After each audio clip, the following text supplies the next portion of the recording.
make a scoop catch, there are two different sizes that I usually come across. The gallon size and the half gallon. They're both made the same way.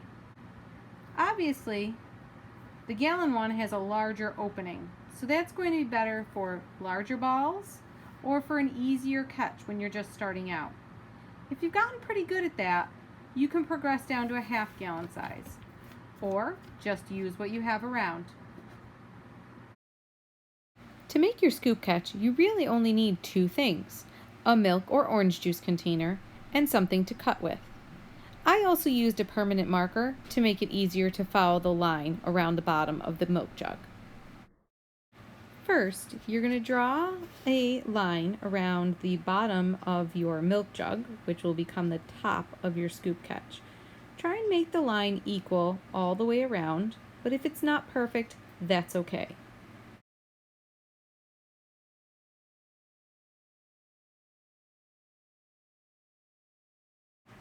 Next, you're going to take your scissors, or a knife if that's what you're using, and you're going to cut into the corner of the milk jug and then follow the line all the way around the bottom of the milk jug, trying to keep as straight as possible to avoid any sharper edges.